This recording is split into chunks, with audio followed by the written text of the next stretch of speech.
اعوذ باللہ من الشیطان الرجیم بسم اللہ الرحمن الرحیم رب اشرح لی صدری ویسر لی امری واحلل عقدۃ من لسانی یفقہوا قولی اللہم الہمنا رشدنا واعذنا من شرور انفسنا اللہم ارنا الحق حقا وارزقنا اتباعہ وارنا الباطل باطلا وارزقنا اجتنابہ اللہم وفقنا لما تحب وترضى آمین یا رب العالمین۔ بعض قرآنی صورتوں کے فضائل درس حدیث میں آج ہمارا یہ عنوان ہے۔ سب سے پہلے سورہ فاتحہ کی فضیلت صحیح احادیث کی روشنی میں چاہوں گی کہ آپ کو روشناس کراؤں۔ حضرت ابی بن کعب رضی اللہ عنہ کہتے ہیں کہ رسول اللہ صلی اللہ علیہ وسلم نے فرمایا، اس ذات کی قسم جس کے ہاتھ میں میری جان ہے، سورہ فاتحہ جیسی سورت نہ تورات میں نازل کی گئی، نہ انجیل میں، نہ زبور میں۔ یہ 7 آیتیں ہیں جو بار بار پڑھی جاتی ہیں، اور یہی قرآن عظیم ہے جو میں دیا گیا ہوں۔ اسے ترمذی نے روایت کیا۔ تھوڑی سی وضاحت ہم کر لیں گے کہ سورہ فاتحہ کے مختلف نام جو قرآن مجید یا حدیث شریف میں آئے ہیں وہ یہ ہیں: ام القرآن، 7 مثانی جو نماز میں بار بار پڑھی جاتی ہے، قرآن عظیم، اور سورۃ الحمد، سورۃ الشکر، سورۃ الدعاء، سورۃ الشافیہ۔ اس سورہ کے ناموں کی کثرت اس کی فضیلت اور عظمت پر دلالت کرتی ہے۔ یہ ترمذی کی حدیث ہے، نبی اکرم صلی اللہ علیہ وسلم نے اس کے نام ایسے بتائے ہیں۔ سورہ فاتحہ سارے قرآن مجید کا نچوڑ ہے۔ حضرت ابو سعید بن معلا رضی اللہ عنہ کہتے ہیں کہ رسول اللہ صلی اللہ علیہ وسلم نے فرمایا، ام القرآن یعنی سورہ فاتحہ ہی 7 مثانی ہیں اور قرآن عظیم ہے۔ اسے بخاری نے روایت کیا۔ 7 مثانی کیا ہے؟ بار بار دہرائی جانے والی صورت، بار بار پڑھی جانے والی صورت۔ قرآن مجید میں 3 مضامین کو بار بار مختلف انداز میں بیان کیا گیا ہے۔ اولاً اس میں توحید کا ذکر آیا ہے، اور دوسرا رسالت کے بارے میں بیان کیا گیا ہے، اور تیسرا آخرت کے بارے میں۔ یہ تینوں مضامین سورہ فاتحہ میں موجود ہے، لہذا اسے ام القرآن یا قرآن کی اصل کہا گیا ہے۔ واللہ اعلم بالصواب۔ سورہ فاتحہ پڑھ کر اللہ تعالیٰ سے جو کچھ طلب کیا جائے اللہ تعالیٰ عطا فرماتے ہیں۔ سورہ فاتحہ ہر نماز کی ہر رکعت میں پڑھنا واجب ہے۔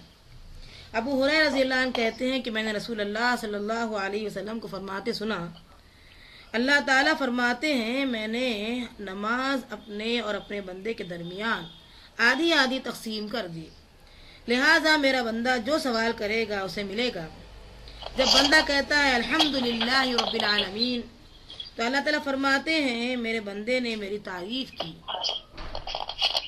جب بندہ کہتا ہے الرحمن الرحیم تو اللہ کہتے ہیں میرے بندے نے میری ثنا کی۔ اور ایک مرتبہ یوں فرماتا ہے بندے نے اپنے کام میرے سپرد کر دیے۔ اور جب بندہ کہتا ہے مالک یوم الدین تو اللہ تعالیٰ فرماتے ہیں میرے بندے نے میری بزرگی بیان کی ہے۔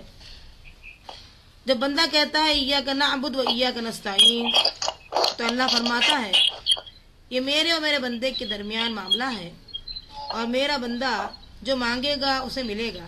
جب بندہ کہتا ہے اہدنا الصراط المستقیم صراط الذین انعمت علیہم غیر المغضوب علیہم ولا الضالین تو اللہ فرماتے ہیں اس بندے کی یہ دعا بھی قبول ہوئی، اور اس کے علاوہ جس چیز کا سوال کرے گا وہ بھی اسے دوں گا۔ اسے مسلم نے روایت کیا۔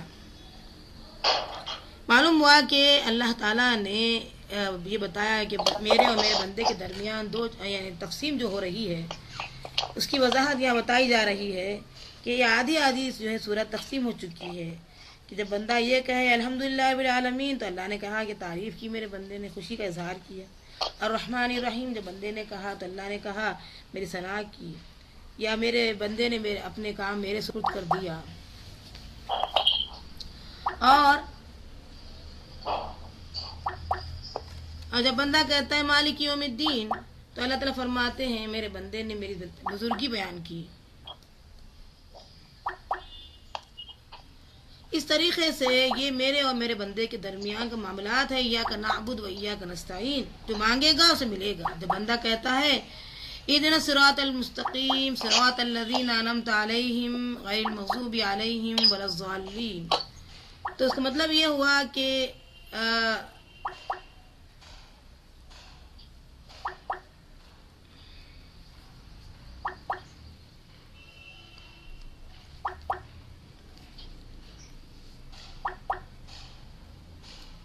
اس بندے کی یہ دعا بھی قبول ہوئی. اس کے علاوہ جس چیز کا سوال کرے گا وہ بھی اسے عطا کروں گا، دوں گا. تو یہ مسلم کی جو حدیث سے وضاحت ہو گئی ہے اس سے کہ الحمدللہ اللہ ہم سب کو جو ہے جیسے ہم چاہ رہے ہیں وہ، اور اللہ رب العالمین جس طریقے سے ہم سے خوش ہیں، اور انشاءاللہ ہمارے اعمال سے بھی خوش ہو جائے اور ہم جو سوال کریں وہ ہمیں انشاءاللہ مل جائے. تمام جسمانی عوارض کے لیے سورہ فاتحہ پڑھ کر دم کرنا شفا کا باعث ہے انشاءاللہ.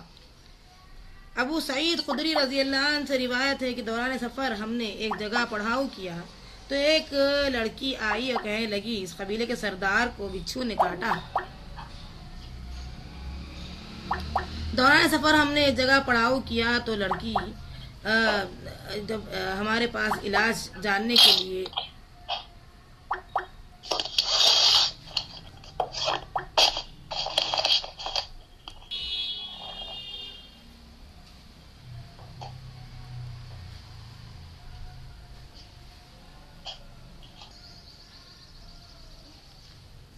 ابو سعید خدری سے روایت ہے کہ دوران سفر ہم نے ایک جگہ پڑاؤ کیا تو ایک لڑکی آئی اور کہنے لگی اس قبیلے کے سردار کو بچھو نے کاٹا اور ہمارے علاج جاننے والے لوگ غائب ہیں، کیا تمہارے درمیان کوئی دم کرنے والا ہے؟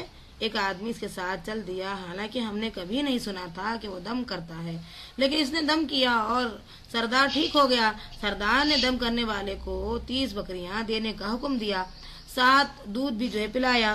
جب دم کرنے والا پلٹ کر واپس آیا تو ہم نے اسے پوچھا کیا تو اچھی طرح دم کرنا جانتا ہے؟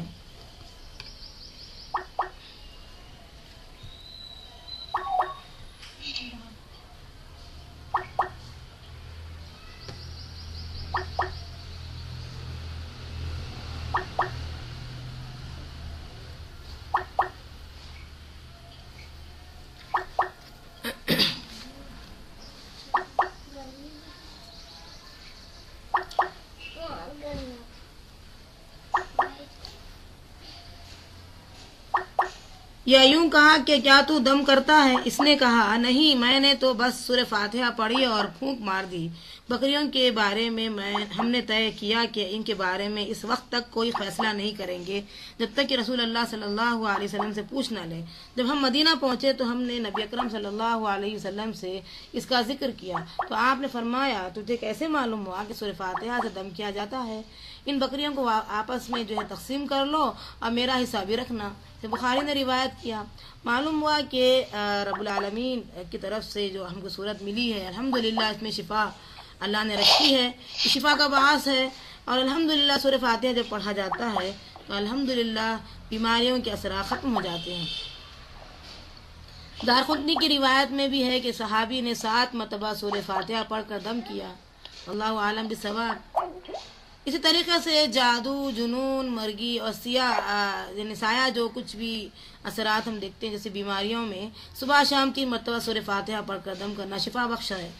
جیسے کہ ابو داؤد کی حدیث ہے کہ خارجہ بن صامت رضی اللہ عنہ اپنے چچا سے روایت کرتے ہیں کہ دوران سفر وہ ایک قوم سے گزرے تو وہ لوگ ان کے پاس آئے اور کہا تم اس آدمی یعنی حضرت محمد مصطفیٰ صلی اللہ علیہ وسلم کے بارے میں خیر و برکت جو لے کر آئے ہیں، لہذا ہمارے آدمی کو دم کر دو. پھر وہ ایک آدمی کو لائے جو دیوانہ تھا اور رسیوں میں جکڑا ہوا تھا.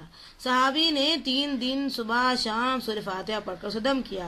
صحابی جب سورہ فاتحہ پڑھ لیتے تو معاملے سے تھوک منہ میں جمع کر کے اس پر پھونک مارتے. 3 مرتبہ کے بعد وہ آدمی حشاش بشاش ہو گیا جیسے قید سے آزاد ہو گیا ہو. ان لوگوں نے صحابی کو اس کا کچھ معاوضہ دیا تو وہ رسول اللہ صلی اللہ علیہ وسلم کے پاس حاضر ہوئے. ساری بات بتائی تو رسول اللہ صلی اللہ علیہ وسلم نے فرمایا کھا لو، میری عمر جس کے اختیار میں یعنی جس کے اختیار میں ہے، اس کی قسم بعض لوگ جھوٹے دم کر کے معاوضہ لیتے ہیں، تم نے تو سچا دم کر کے معاوضہ لیا ہے۔ اسے جو ابو داؤد نے روایت کیا، معلوم ہوا کہ نبی اکرم صلی اللہ علیہ وسلم نے اسے ہاں میں جواب دیا، یعنی یہ چیز معاوضے کے طور پر لی جا سکتی ہے۔ سورہ فاتحہ اللہ تعالیٰ کا نازل کردہ نور ہے۔ اب ہم جاننے کی کوشش کریں گے سورہ بقرہ کی فضیلت۔ جس گھر میں سورہ بقرہ کی تلاوت ہوتی رہے گی، اس میں شیطان جن داخل نہیں ہو سکتے۔ ابو ہریرہ رضی اللہ عنہ سے روایت ہے کہ رسول اللہ صلی اللہ علیہ وسلم نے فرمایا، اپنے گھروں کو قبرستان نہ بناؤ، جس گھر میں سورہ بقرہ پڑھی جائے گی اس گھر میں شیطان داخل نہیں ہو سکتا۔ اسے ترمذی نے روایت کیا۔ سورہ بقرہ کی تلاوت اور سماعت جادو کا بہترین علاج ہے۔ کوئی جادوگر سورہ بقرہ پر غالب نہیں آ سکتا۔ سورہ بقرہ کی تلاوت کرنے سے گھر میں خیر و برکت رہتی ہے۔ سورہ بقرہ کی تلاوت ترک کرنے سے گھر خیر و برکت سے محروم ہو جاتا ہے۔ قیامت کے روز سورہ بقرہ اپنے پڑھنے والوں کی مغفرت کے لیے اللہ تعالیٰ سے جھگڑا کرے گی۔ حضرت ابو امامہ باہلی رضی اللہ عنہ کہتے ہیں کہ میں نے رسول اللہ صلی اللہ علیہ وسلم کو فرماتے سنا، قرآن پڑھ کر وہ قیامت کے روز اپنے پڑھنے والوں کے لیے سفارش کرے گا، خصوصاً 2 روشن صورتوں کی تلاوت کرو، یعنی سورہ بقرہ اور سورہ آل عمران۔ قیامت کے روز اس طرح قطار میں آئیں گی جیسے وہ بادل ہیں یا 2 صاحبہ ہیں، یا جیسے قطار میں اڑتے پرندوں کی 2 ٹولیاں ہیں۔ پڑھنے والوں کی طرف سے جھگڑا کریں گی، سورہ بقرہ ضرور پڑھا کرو، اس کا پڑھنا باعث برکت اور اس کا چھوڑ دینا باعث حسرت ہے، اور جادوگر کا مقابلہ نہیں کر سکتے۔ اسے مسلم نے روایت کیا۔ سورہ بقرہ قرآن مجید کی چوٹی ہے۔ جس گھر میں سورہ بقرہ کی تلاوت کی جائے، شیطان اس گھر سے بھاگ جاتا ہے۔ عبداللہ بن مسعود رضی اللہ عنہ کہتے ہیں کہ رسول اللہ صلی اللہ علیہ وسلم نے فرمایا، ہر چیز کی ایک چوٹی ہوتی ہے، اور قرآن مجید کی چوٹی فضیلت اور عظمت کے اعتبار سے سورہ بقرہ ہے۔ جس گھر میں سورہ بقرہ پڑھی جائے، شیطان سنتے ہی اس گھر سے بھاگ جاتا ہے۔ اسے حاکم نے روایت کیا۔ سورہ بقرہ کی آخری 2 آیات کی فضیلت قرآنی آیات کی فضیلت کے جیسے بتایا گیا ہے، اس میں بھی بتایا جا رہا ہے کہ کم سے کم آخری 2 آیتیں پڑھی جائے تاکہ شیاطین کے اثرات سے محفوظ رہ سکے اور وہ ہمارے گھر سے بھاگ جائیں۔ اب ہم جانیں گے سورہ آل عمران کی فضیلت۔ قیامت کے روز سورہ بقرہ، سورہ آل عمران قرآن مجید کی قیادت کرتی ہوئی آئیں گی اور اپنے پڑھنے والوں کی بخشش کے لیے اللہ تعالیٰ سے جھگڑا کریں گی۔ نواز بن سمعان کلابی رضی اللہ عنہ کہتے ہیں، میں نبی کرم صلی اللہ علیہ وسلم فرماتے سنا، قیامت کے روز قرآن مجید لایا جائے گا اور جو لوگ قرآن پر عمل کرتے تھے وہ بھی لائے جائیں گے۔ سورہ بقرہ، سورہ آل عمران آگے آگے ہوں گی۔ اس کے بعد نبی اکرم صلی اللہ علیہ وسلم نے ان دونوں صورتوں کی 3 مثالیں دی جنہیں میں آج تک نہیں بھولا۔ ایک، وہ دونوں صورتیں بادل کے ٹکڑوں کی طرح ہوں گی، یا 2 کالے رنگ کی چھتریاں ہوں گی جن میں روشنی چمک رہی ہوگی، یا 2 قطاریں پرندوں کی ہوں گی اور وہ اپنے صاحب کی طرف سے جھگڑا کریں گی۔ اسے مسلم نے روایت کیا۔ سورہ ہود کی فضیلت۔ سورہ ہود، سورہ واقعہ، سورہ مرسلات، سورہ نبا اور سورہ تکویر میں بیان کیے گئے واقعات فکر آخرت پیدا کرتے ہیں۔ عبداللہ بن عباس رضی اللہ عنہ کہتے ہیں، ابوبکر صدیق رضی اللہ عنہ نے عرض کیا، یا رسول اللہ صلی اللہ علیہ وسلم، آپ تو بوڑھے ہو گئے ہیں، آپ نے فرمایا مجھے سورہ ہود، سورہ واقعہ، سورہ مرسلات، سورہ نبا اور سورہ تکویر نے بوڑھا کر دیا۔ ترمذی نے روایت کیا۔ معلوم ہوا کہ فکر آخرت جو پیدا کرتی ہے صورتیں، نبی اکرم صلی اللہ علیہ وسلم نے فرمایا کہ مجھے یہی صورتیں، سورہ ہود ہے، واقعہ ہے، مرسلات ہے، نبا ہے، اور اس طریقے سورہ تکویر نے بوڑھا کر دیا، یعنی اتنا احساس پیدا کر دی یہ صورتیں کہ جیسے زیادہ فکر انسان کو بوڑھا کر دیتی۔ اس طریقے کا معاملہ آپ نے بتایا اپنے بارے میں۔ سورہ بنی اسرائیل کی فضیلت۔ عائشہ رضی اللہ عنہ فرماتی ہیں کہ نبی اکرم صلی اللہ علیہ وسلم اس وقت تک نہیں سوتے جب تک سورہ بنی اسرائیل اور سورۃ الزمر تلاوت نہیں فرمایا کر لیتے۔ اسے ترمذی نے روایت کیا۔ سورہ کہف کی فضیلت۔ سورہ کہف کی پہلی 10 آیتیں حفظ کر لینے والا شخص فتنہ دجال سے محفوظ رہے گا انشاءاللہ۔ ابو درداء رضی اللہ عنہ سے روایت ہے کہ رسول اللہ صلی اللہ علیہ وسلم نے فرمایا، جس نے سورہ کہف کی پہلی 10 آیتیں یاد کر لی وہ فتنہ دجال سے بچا لیا گیا۔ اسے مسلم نے روایت کیا۔ یاد رہے کہ اصحاب کہف نے اپنے زمانے کے ظالم اور جابر بادشاہ کے مظالم سے تنگ آ کر ایک غار میں پناہ لی تھی۔ سورہ کہف کی آیت نمبر 9 میں اصحاب کہف کا ذکر ہے، اور آیت نمبر 10 میں غار میں پناہ لیتے ہوئے وقت انہوں نے اللہ تعالیٰ سے جو دعا مانگی تھی اس کا ذکر آیا ہے۔ اللہ تعالیٰ نے ان کی دعا قبول فرمائی اور ظالم بادشاہ کے ظلم سے انہیں پناہ دی۔ دجال بہت بڑا فتنہ ہوگا۔ اصحاب کہف کی مانگی ہوئی دعا دجال کے فتنے سے لوگوں کو محفوظ رکھے گی۔ بعض اہل علم نے کسی بھی ظالم اور جابر بادشاہ کے ظلم اور جبر سے بچنے کے لیے اس کا پڑھنا مفید قرار دیا۔ واللہ عالم بالصواب۔ سورہ کہف کی آخری 10 آیات تلاوت کرنے والا فتنے دجال سے محفوظ رہے گا۔ ابو سعید خدری رضی اللہ عنہ کہتے ہیں کہ رسول اللہ صلی اللہ علیہ وسلم نے فرمایا، جس نے سورہ کہف اس طرح پڑھی جس طرح نازل ہوئی ہے تو اس کے لیے قیامت کے روز نور ہوگی، مکے سے لے کر اس کے جائے قیام تک۔ اور جس نے سورہ کہف کی آخری 10 آیات پڑھی فتنہ دجال اسے کوئی نقصان نہیں پہنچائے گا۔ طبرانی نے روایت کیا۔ مسلم کی روایت میں پہلی 10 آیت کا ذکر ہے، اس کا مطلب ہے کہ پہلی اور آخری 10 آیتوں میں سے جو آیت پڑھ لی جائے وہ فتنہ دجال سے انشاءاللہ حفاظت کا باعث بن جائیں گی۔ یہ آیت انشاءاللہ واللہ عالم بالصواب۔ جمعہ کے روز سورہ کہف کی تلاوت کرنے والے کے لیے 2 جمعوں کے درمیان ایک نور روشن کر دیا جائے گا۔ ابو سعید خدری رضی اللہ عنہ سے روایت ہے کہ نبی اکرم صلی اللہ علیہ وسلم نے فرمایا، جس نے جمعہ کے روز سورہ کہف کی تلاوت کی اس کے لیے اللہ تعالیٰ 2 جمعوں کے درمیان ایک نور روشن فرما دیتا ہے۔ اسے حاکم اور بحقی نے روایت کیا۔ نور سے مراد رہنمائی ہے، مطلب یہ ہے کہ باقاعدگی سے ہر جمعہ سورہ کہف پڑھنے والے کو دین اور دنیا کے تمام معاملات میں اگر کوئی مشکل یا پریشانی پیش آئے تو اللہ تعالیٰ سیدھی راہ کی طرف اس کی رہنمائی فرما دیتے ہیں۔ واللہ عالم۔ سورہ سجدہ کی فضیلت۔ رسول اکرم صلی اللہ علیہ وسلم رات سونے سے قبل سورہ السجدہ کی تلاوت فرمایا کرتے تھے۔ رسول اکرم صلی اللہ علیہ وسلم جمعہ کے روز نماز فجر کی پہلی رکعت میں سورہ السجدہ اور دوسری رکعت میں سورۃ الدہر کی تلاوت فرمایا کرتے تھے۔ سورہ زمر کی فضیلت۔ رات سونے سے پہلے رسول اکرم صلی اللہ علیہ وسلم سورہ زمر کی تلاوت فرمایا کرتے تھے۔ سورہ فتح کی فضیلت۔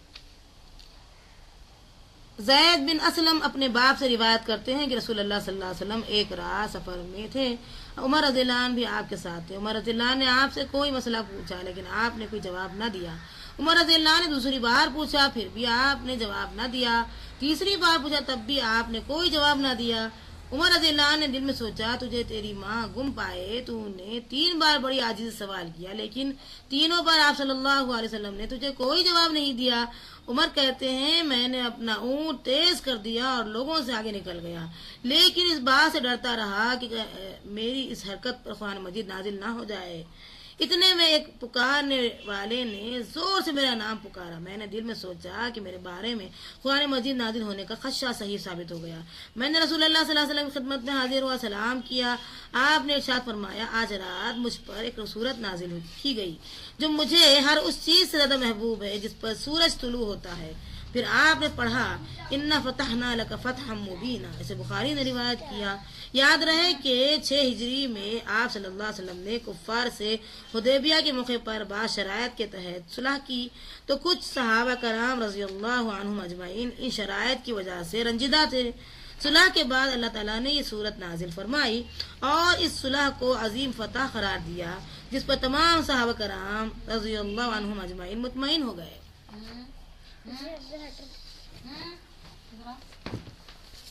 سورہ واقعہ کی فضیلت میں بیان کیے گئے قیامت کے ہولناک واقعات آخرت کی فکر پیدا کرتے ہیں۔ سورہ جمعہ کی فضیلت۔ رسول اکرم صلی اللہ علیہ وسلم جمعہ کی نماز میں سورۃ الجمعہ اور سورۃ المنافقون کی تلاوت فرمایا کرتے تھے۔ سورہ منافقون کی فضیلت کہ جمعہ کے نماز میں رسول اکرم صلی اللہ علیہ وسلم سورۃ الجمعہ سورۃ المنافقین جو تلاوت کرتے تھے، اس سے اس کی فضیلت کا اندازہ ہوتا ہے۔ سورہ ملک کی فضیلت۔ جابر رضی اللہ عنہ سے روایت ہے کہ رسول اللہ صلی اللہ علیہ وسلم اس وقت نہ سوتے جب تک کہ سورہ الف لام تنزیل اور سورہ تبارک الذی تلاوت نہ فرماتے۔ اس سے ترمذی نے روایت کیا۔ سورہ الف لام تنزیل کا دوسرا نام ہے سورہ السجدہ۔ سورہ ملک کی روزانہ تلاوت عذاب قبر سے محفوظ رکھتی ہے۔ عبداللہ بن مسعود رضی اللہ عنہ کہتے ہیں کہ سورہ ملک تبارک الذی بیدہ الملک عذاب قبر سے رکاوٹ ہے، اسے حاکم نے روایت کیا۔ سورہ ملک قیامت کے روز اپنے پڑھنے والوں کے لیے سفارش کرے گا۔ ابو ہریرہ رضی اللہ عنہ کہتے ہیں کہ رسول اللہ صلی اللہ علیہ وسلم نے فرمایا، قرآن مجید میں 3 آیتوں کی ایک صورت ہے جو اس کے پڑھنے والے کے لیے سفارش کرے گی یہاں تک کہ اسے بخش دیا جائے گا، اور یہ سورہ تبارک الذی بیدہ الملک ہے۔ اسے احمد، ترمذی، ابو داؤد، نسائی اور ابن ماجہ نے روایت کیا۔ سورہ ملک اپنے پڑھنے والے کی مغفرت کے لیے قیامت کے روز اللہ تعالیٰ سے جھگڑا کرے گی اور اسے جنت میں داخل کر دیا جائے گا۔ انس رضی اللہ عنہ فرماتے ہیں کہ رسول اللہ صلی اللہ علیہ وسلم نے ارشاد فرمایا، ایک 30 آیت والی جو صورت ہے اپنے پڑھنے والے کی مغفرت کے لیے قیامت کے روز اللہ تعالیٰ سے جھگڑا کرے گی یہاں تک کہ اس کو جنت میں داخل کر دیا جائے گا۔ طبرانی نے روایت کیا۔ سورہ ملک خود پڑھی جانی چاہیے، اپنے بیوی بچوں حتیٰ کہ اپنے ہمسایوں کو بھی پڑھنے کی تلقین کرنی چاہیے۔ عبداللہ بن عباس رضی اللہ عنہ نے ایک آدمی سے کہا، کیا میں تجھے ایک ایسی حدیث ہدیہ نہ کروں جس سے تو خوش ہو جائے؟ اس آدمی نے کہا، کیوں نہیں، ضرور۔ عبداللہ بن عباس رضی اللہ عنہ نے فرمایا، سورۃ تبارک الذی بیدہ الملک خود بھی پڑھو اور اپنے اہل و عیال، اپنی اولاد، اپنے گھر کے تمام بچوں اور اپنے پڑوسیوں کو بھی پڑھنا سکھاؤ، اس لیے کہ وہ قیامت کے روز عذاب سے نجات دلانے والی اور جھگڑا کرنے والی صورت ہے۔ قیامت کے روز اپنے پڑھنے والوں کے لیے بخشش کے لیے اپنے رب سے جھگڑا کرے گی انشاءاللہ، اور اس کے لیے جہنم کے عذاب سے نجات طلب کرے گی۔ اس کے علاوہ سورہ ملک اپنے پڑھنے والوں کو عذاب سے بھی انشاءاللہ بچائے گی، عذاب قبر سے بھی۔ اسے ابن کثیر نے نقل کیا ہے۔ سورہ دہر کی فضیلت۔ عبداللہ بن عباس رضی اللہ عنہ سے روایت ہے کہ رسول اللہ صلی اللہ علیہ وسلم جمعہ کے روز نماز فجر کی پہلی رکعت میں سورہ السجدہ اور دوسری رکعت میں سورۃ الدہر کی تلاوت فرماتے، اور جمعہ کی نماز میں سورۃ الجمعہ، سورۃ المنافقون کی تلاوت فرماتے۔ اسے مسلم نے روایت کیا۔ سورۃ الدہر کا دوسرا نام سورۃ الانسان بھی ہے۔ مسبحات کی فضیلت۔ رسول اکرم صلی اللہ علیہ وسلم سونے سے قبل مسبحات کی فضیلت تلاوت فرماتے ہیں، اس کی فضیلت بتاتے ہیں کہ ایاز بن ساریہ رضی اللہ عنہ کہتی ہیں کہ نبی اکرم صلی اللہ علیہ وسلم سونے سے پہلے مسبحات کی تلاوت فرماتے اور ارشاد فرماتے ان میں سے ایک ایسی آیت ہے جو 1000 آیات سے بہتر ہے۔ ترمذی نے روایت کیا۔ مسبحات وہ 2 صورتیں ہیں جو لفظ سبحان یسبح یا یسبح سے شروع ہوتی ہے۔ بنی اسرائیل، سورہ حدید، سورہ حشر، سورہ صف اور سورہ جمعہ، سورہ تغابن، سورۃ الاعلی، یہ سب تمام صورتیں مسبحات میں وہ کون سی آیت ہے جو 1000 آیات سے بہتر ہے؟ اہل علم کے نزدیک وہ آیت اسی طرح مخفی رکھی گئی ہے جس طرح لیلۃ القدر مخفی رکھی گئی ہے، یا جمعہ کے دن قبولیت دعا کی گھڑی مخفی رکھی گئی ہے، چھپی ہوئی ہے۔ مخفی کے معنی چھپی ہوئی ہے، کہ تاکہ لوگ زیادہ اجر و ثواب کے لیے زیادہ محنت کریں، اس لیے اس کو چھپا دیا گیا ہے تاکہ زیادہ جو ہے اجر و ثواب کے لیے زیادہ محنت کی ضرورت پڑتی ہے۔ واللہ عالم بالصواب۔ سورۃ المرسلات کی فضیلت۔ سورۃ المرسلات میں بیان کیے گئے قیامت کے واقعات آخرت کی فکر پیدا کرتے ہیں۔ سورہ نبا کی تلاوت سے آخرت کی یاد تازہ ہوتی ہے۔ سورہ تکویر کی تلاوت کرنے والی کھلی آنکھوں سے قیامت کی مناظر دیکھتا ہے۔ عبداللہ بن عمر رضی اللہ عنہ کہتے ہیں کہ رسول اللہ صلی اللہ علیہ وسلم نے فرمایا، جو شخص اپنی آنکھوں سے قیامت کا منظر دیکھنا پسند کرتا ہے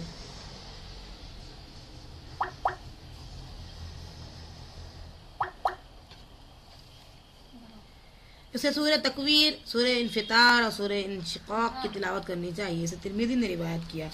سورہ انفطار کی فضیلت۔ قیامت کی یاد تازہ کرنے کے لیے سورہ انفطار کی تلاوت کرنی چاہیے۔ سورہ انشقاق کی فضیلت۔ فکر آخرت پیدا کرنے کے لیے سورہ انشقاق کی تلاوت کرنی چاہیے۔ سورہ اعلیٰ کی فضیلت۔ رسول اکرم صلی اللہ علیہ وسلم نماز عیدین اور نماز جمعہ کی پہلی رکعت میں سورہ اعلیٰ اور دوسری رکعت میں سورہ غاشیہ کی تلاوت فرمایا کرتے تھے۔ نعمان بن بشیر رضی اللہ عنہ کہتے ہیں کہ رسول اللہ صلی اللہ علیہ وسلم نماز عیدین اور نماز جمعہ میں سبح اسم ربک الاعلی اور هل اتاک حدیث الغاشیہ کی تلاوت فرماتے، اور جب عید اور جمعہ کھٹے آتے تب بھی دونوں نمازوں میں یہی صورتیں تلاوت فرماتے. اسے مسلم نے روایت کیا. نماز وطر کی پہلی رکعت میں سورہ اعلیٰ، دوسری رکعت میں سورہ کافرون، تیسری رکعت میں سورہ اخلاص پڑھنا مسنون ہے. سورہ غاشیہ کی فضیلت. رسول اکرم صلی اللہ علیہ وسلم نماز عیدین اور نماز جمعہ کی پہلی رکعت میں سورہ اعلیٰ اور دوسری رکعت میں سورہ غاشیہ کی تلاوت فرمایا کرتے تھے. سورہ کافرون کی فضیلت. ایک مرتبہ سورہ کافرون پڑھنے کا ثواب ایک چوتھائی قرآن مجید پڑھنے کے برابر ہے.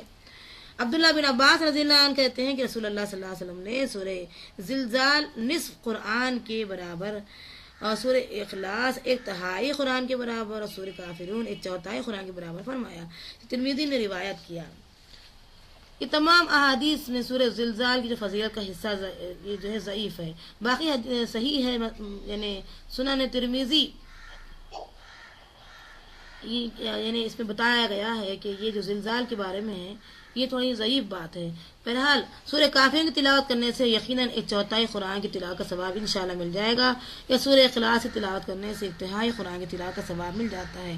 لیکن قرآن مجید کی باقاعدہ تلاوت سے قاری کو یعنی پڑھنے والے کو جو فوائد حاصل ہوتے ہیں، مثلا ایمان میں اضافہ ہوتا، تقوی میں اور نیکی میں اضافہ ہوتا، اللہ کا ڈر پیدا ہوتا، جنت کی طلب پیدا ہوتی اور جہنم کی پناہ کی فکر کرنا شروع ہو جاتا ہے اور مسائل اور احکام سے آگاہ ہوتا ہے. بہرحال ان تمام فوائد سے پڑھنے والا جو یعنی محروم تھا وہ انشاءاللہ مل جاتا ہے.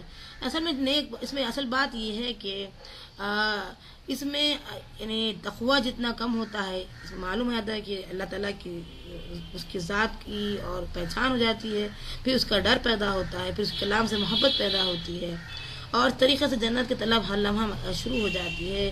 جہنم سے کیسے بچوں اس کی فکر لگ جاتی ہے اور وہ جاننے کی کوشش کرتا ہے کہ تمام اپنے مسائل کو اسی قرآن میں ڈھونڈے. لہذا یہ برابری جو ہے محض اجر و ثواب کے اعتبار سے، باقی امور کے اعتبار سے نہیں ہے. مطلب یہ کہ اگر خالی پڑھ لیں تو اتنا فائدہ نہیں ہے. پڑھنے سے فائدہ ہے ضرور، لیکن اس پر عمل کرنا، تقوی پیدا کرنا، نیکی میں اضافہ کرنا، اللہ کے ڈر سے سارے کام کرنا اور پھر اتنی اپنے اندر فکر آخرت ہونی چاہیے کہ کوئی لمحہ ضائع ہونے نہیں دینا چاہیے. جواب دہی کا اتنا ڈر کہ اللہ تعالیٰ میرے کو اس بارے میں پوچھے گا، سوال کرے گا، میں کیا جواب دوں، کیسے جواب دوں. اس طریقے سے ہر لمحہ ہماری زندگی کا معاملہ ہو جائے گا تو انشاءاللہ اصل میں فائدہ پہنچانے والی یہی صورتیں ہیں. سورہ کافرون مومن کو شرک سے بری یعنی ہر طریقے سے بری کرنے کی صورت ہے. نبی اکرم صلی اللہ علیہ وسلم خدمت میں ایک شخص حاضر ہوئے، عرض کی یا رسول اللہ صلی اللہ علیہ وسلم مجھے کوئی چیز بتائیے جو میں سوتے وقت پڑھ لوں. آپ نے فرمایا قل یا ایھا الکافرون پڑھو، یہ شرک سے بری کرنے والی یہ صورت ہے. کہ ترمذی نے روایت کیا. فجر کی 2 سنتوں میں سورہ اخلاص اور سورہ کافرون پڑھنا مستحب ہے. عائشہ رضی اللہ عنہ کہتی ہیں کہ رسول اللہ صلی اللہ علیہ وسلم نے فرمایا فجر کی نماز سے پہلے کی 2 رکعتوں میں پڑھی جانے والی بہترین صورتیں قل هو اللہ احد ہے اور قل یا ایھا الکافرون. اسے ابن خزیمہ نے روایت کیا.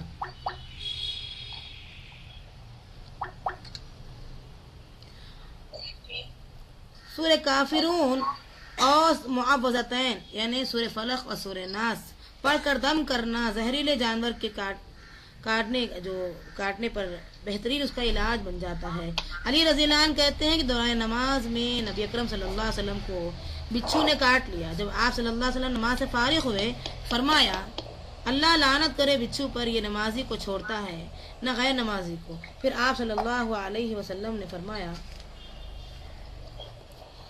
پانی لاؤ اور نمک منگوایا، دونوں کو ملا کر کاٹنے کی جگہ پر مل دیا اور ساتھ میں سورہ کافرون اور سورہ فلق سورہ ناس پڑھ کر دم کیا. اسے طبرانی نے روایت کیا.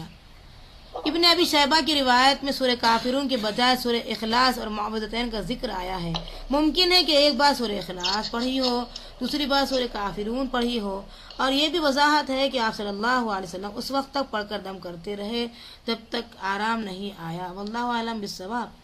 بیت اللہ شریف کا طواف کرنے کے بعد 2 رکعت نماز کی پہلی رکعت میں سورہ کافرون اور دوسری میں سورہ اخلاص پڑھنا مسنون ہے.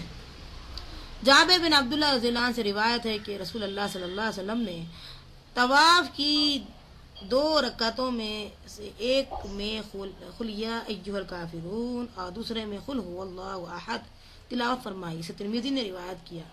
3 وطروں کی پہلی رکعت میں سورہ اعلیٰ اور دوسری رکعت میں سورہ کافرون اور تیسری رکعت میں سورہ اخلاص پڑھنی سنت ہے۔ ابی بن کعب رضی اللہ عنہ سے روایت ہے کہ نبی اکرم صلی اللہ علیہ وسلم وطر کی پہلی رکعت میں سورہ اعلیٰ اور دوسری میں سورہ کافرون اور تیسری میں سورہ اخلاص تلاوت فرمایا کرتے تھے اور سلام آخری رکعت میں ہی میں پھیر لیتے۔ اسے نسائی نے روایت کیا۔ سورہ اخلاص کی فضیلت، یعنی سورہ اخلاص پڑھنے والوں سے اللہ تعالیٰ محبت فرماتے ہیں۔ عائشہ رضی اللہ عنہا سے روایت ہے کہ رسول اللہ صلی اللہ علیہ وسلم نے ایک شخص کی قیادت میں لشکر بھیجا۔ وہ صاحب جب نماز پڑھاتے تو اپنی قرات سورہ اخلاص پہ ختم کرتے۔ جب لشکر واپس آیا تو لوگوں نے رسول اللہ صلی اللہ علیہ وسلم سے اس کا ذکر کیا۔ آپ نے ارشاد فرمایا اس سے دریافت کرو وہ ایسا کیوں کرتا ہے۔ لوگوں نے اس سے دریافت کیا تو اس نے جواب دیا یہ سورہ رحمان کی صفت بیان کرتی ہے، لہٰذا میں اسے پڑھنا پسند کرتا ہوں۔ اور یہ جواب سن کر رسول اللہ صلی اللہ علیہ وسلم نے فرمایا اسے آگاہ کرو کہ اللہ تعالیٰ اس سے محبت کرتا ہے۔ اسے مسلم نے روایت کیا۔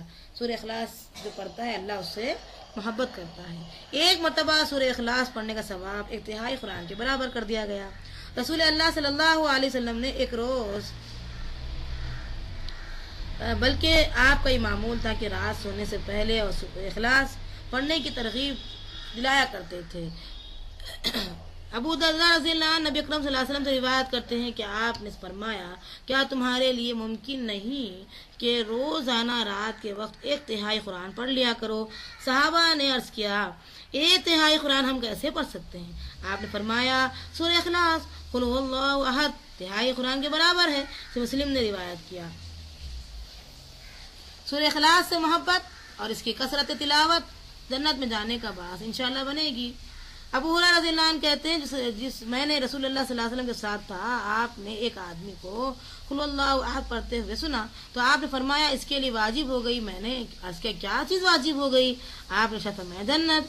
ترمذی نے روایت کیا۔ مطلب یہ کہ جب اتنا اخلاص پڑھتا ہے تو یقینی بات ہے کہ اللہ بھروسہ اتنا ہی زیادہ آ جاتا ہے اور اس کی یکتا ہونے کا ثبوت جو سورہ اخلاص دے رہی اس پر اتنا یقین آ جاتا ہے۔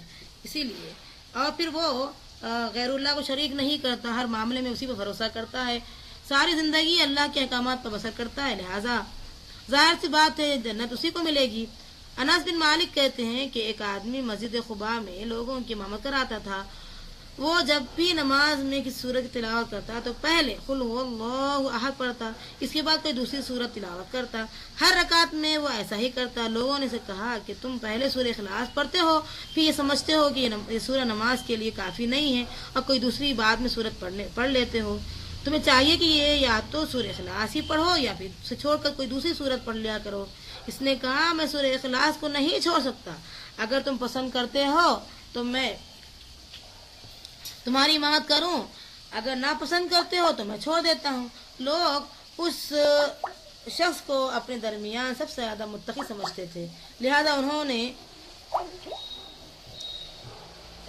سب سے کہا کہ کسی کو ہم اپنا امام بنانا پسند نہیں کرتے تمہارے علاوہ۔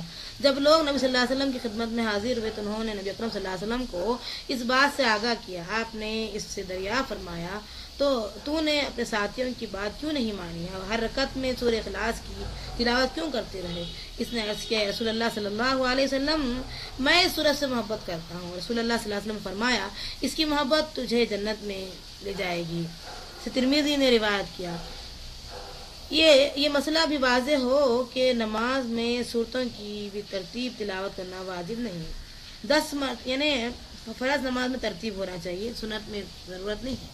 10 مرتبہ سورہ اخلاص پڑھنے والے کے لیے جنت میں ایک گھر تعمیر کیا جاتا ہے۔ معاذ بن انس رضی اللہ عنہ کہتے ہیں کہ رسول اللہ صلی اللہ علیہ وسلم نے فرمایا جس نے قل هو اللہ احد آخر تک 10 بار پڑھی اس کے لیے اللہ تعالیٰ جنت میں ایک گھر تعمیر فرماتے ہیں۔ اسے احمد نے روایت کیا۔ شیطان کے وسوسوں سے بچنے کے لیے سورہ اخلاص پڑھ کر دہانی جانب 3 مرتبہ تھوکنا چاہیے۔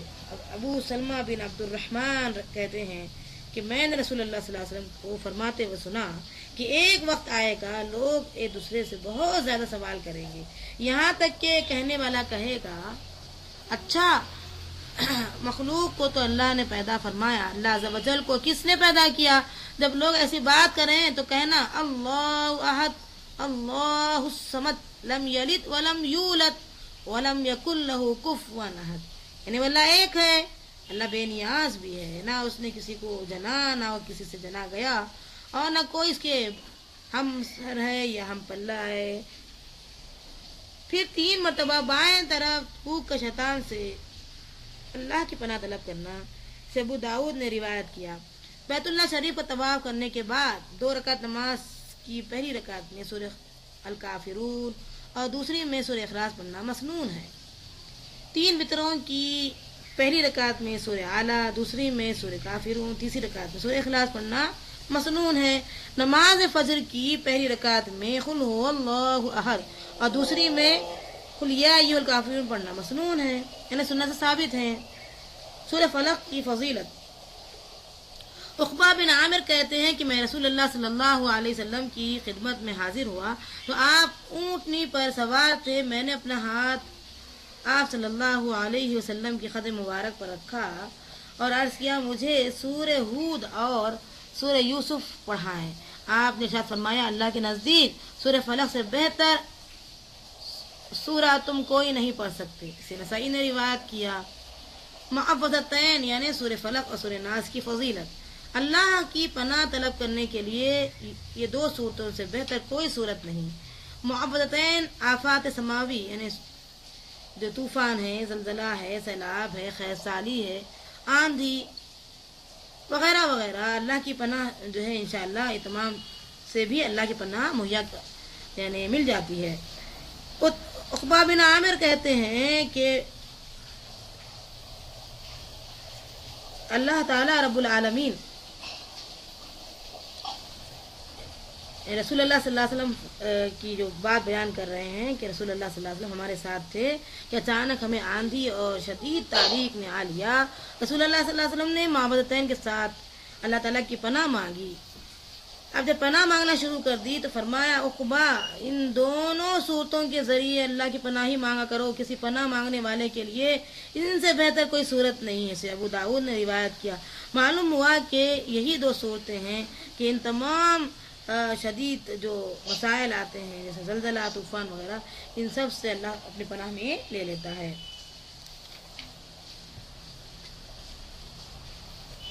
ابن عابس جہانی رضی اللہ عنہ سے روایت ہے کہ رسول اللہ صلی اللہ علیہ وسلم نے اسے فرمایا کیا میں تمہیں پناہ مانگنے والوں کے بارے میں دعا نہ بتاؤں؟ صحابی نے عرض کیا کیوں نہیں یا رسول اللہ صلی اللہ علیہ وسلم؟ آپ نے ارشاد فرمایا قل اعوذ برب الفلق اور قل اعوذ برب الناس، یہ دونوں صورتیں پناہ مانگنے والی ہیں۔ اسے نسائی نے روایت کیا۔ رسول اکرم صلی اللہ علیہ وسلم نے سونے سے پہلے اور جاگنے کے بعد 2 صورتیں پڑھنے کی تلقین فرمائی۔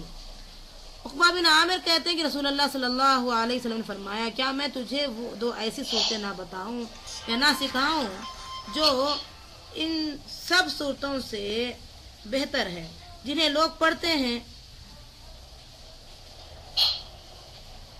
پھر آپ نے مجھے قل اعوذ برب الفلق اور قل اعوذ برب الناس پڑھائی۔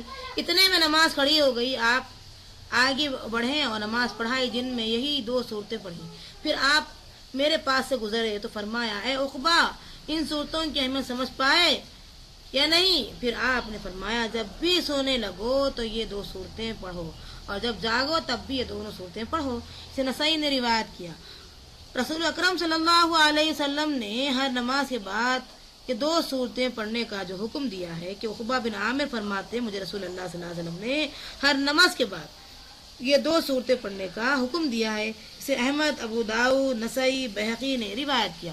انسانوں کی نظر بد اور جن شیاطین کے اثرات مثلا جادو ہے، سایہ ہے، جنون ہے، وسوسے ہیں، حسد ہے اور شیطانی خیالات وغیرہ سے بچنے کے لیے یہ 2 صورتوں سے بڑھ کر کوئی مؤثر صورت یا دعا نہیں۔ ابو سعید رضی اللہ عنہ کہتے ہیں کہ رسول اللہ صلی اللہ علیہ وسلم جنات اور انسان کی بد نظری سے بچنے کے لیے اللہ تعالیٰ کی پناہ طلب فرمایا کرتے تھے، لیکن جب یہ 2 صورتیں نازل ہوئیں تو آپ نے باقی تمام دعائیں ترک کر دی اور یہ 2 صورتوں کو اپنا معمول بنا لیا. اسے ترمذی نے روایت کیا.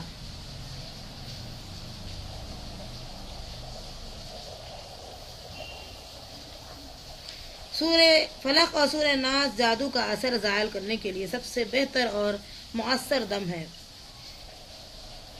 مرض الموت میں سورہ فلق اور سورہ ناس پڑھ کر دم کرنے سے جان کرنے کی تکلیف بھی انشاءاللہ آسان ہو جائے گی.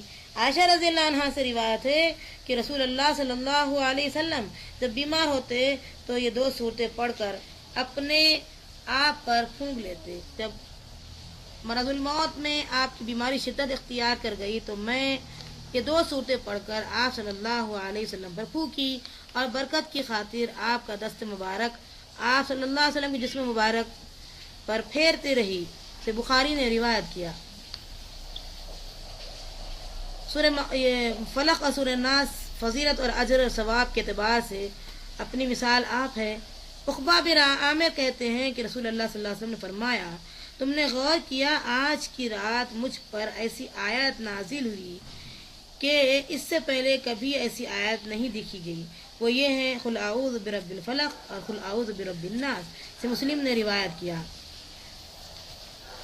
سورہ اخلاص اور سورہ فلق اور سورہ الناس کی فضیلت تورات زبور انجیل یہاں تک کہ قرآن مجید میں بھی سورہ اخلاص سورہ فلق اور سورہ ناس جیسے فضائل کی کوئی دوسری صورت نہیں.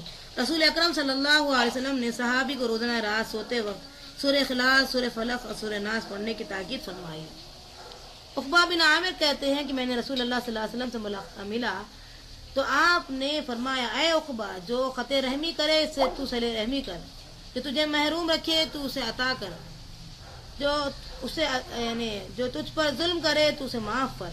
عقبہ بن عامر کہتے ہیں میں دوبارہ آپ کی خدمت میں حاضر ہوا تو آپ نے فرمایا عقبہ اپنی زبان کو روک, اپنے گناہوں پر آنسو بہا اور اپنے گھر میں بیٹھا رہ.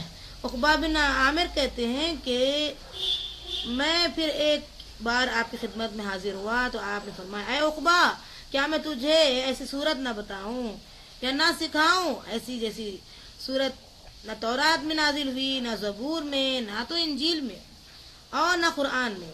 سن تجھ پر کوئی ایسی رات نہ گزرنے پائے جس میں یہ صورتیں نہ پڑھے قل هو اللہ احد, قل اعوذ برب الفلق اور قل اعوذ برب الناس. اسے مسند احمد نے روایت کیا. صبح شام سورہ اخلاص 3 مرتبہ, سورہ فلق اور سورہ ناس یہ 3 صورتوں کو 3 مرتبہ پڑھنا تمام بیماریوں پریشانیوں اور تکلیفوں سے نجات حاصل کرنے کے لیے کافی ہے. حضرت قبیب رضی اللہ عنہ کہتے ہیں کہ شدید بارش اور تاریکی کی جو رات میں رسول اللہ صلی اللہ علیہ وسلم کو تلاش کرنے نکلے تاکہ وہ ہمیں نماز پڑھائے. ہم نے آپ کو تلاش کر لیا, آپ نے دریافت فرمایا کیا تم نے نماز پڑھ لی ہے؟ میں نے کوئی جواب نہ دیا. تب آپ نے فرمایا کہو. میں نے جواب میں کچھ نہ کہا. آپ نے فرمایا کہ میں نے پھر بھی کچھ نہ کہا. پھر آپ نے 3 مرتبہ فرمایا کہہ. میں نے عرض کیا یا رسول اللہ کیا کہوں؟ آپ نے ارشاد فرمایا شام اور صبح کے وقت 3 مرتبہ سورہ اخلاص 3 مرتبہ سورہ فلق اور سورہ ناس پڑھو. یہ ہر مصیبت اور تکلیف سے بچنے کے لیے بہت کافی ہو جائیں گی. اسے ابو داؤد نے روایت کیا.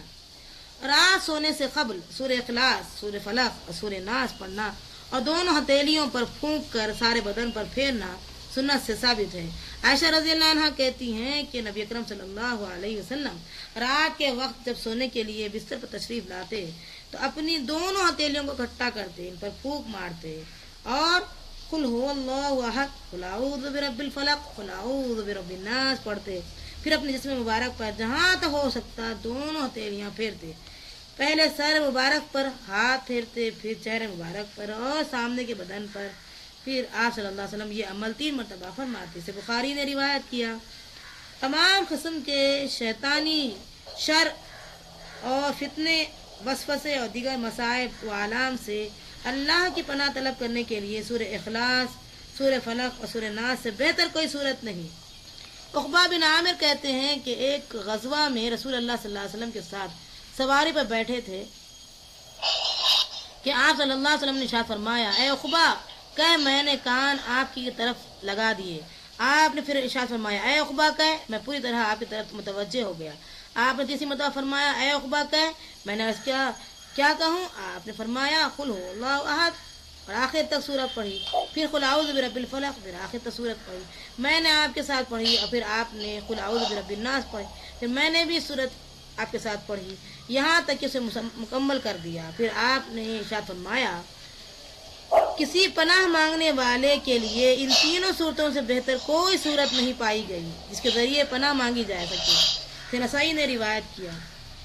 اس سے اندازہ کیجئے کہ ان تمام صحیح احادیث کی روشنی میں جو آپ کو فضیلت بیان کی گئی صورتوں کی، اس کے علاوہ جو تمام باتیں ہیں، اور اس میں یہ بھی واضح کر دیا گیا ہے کہ ضعیف کیا چیز ہے سورہ زلزال کے بارے میں، تو یہ ساری الحمدللہ وضاحت ہو چکی ہے۔ اللہ سے دعا کریں کہ اللہ تعالی ہم سب کو ان فضیلتوں سے جو ہم روشناس ہوئے ہیں اس کو پڑھنے والے، سمجھنے والے، عمل کرنے والے بنا دے۔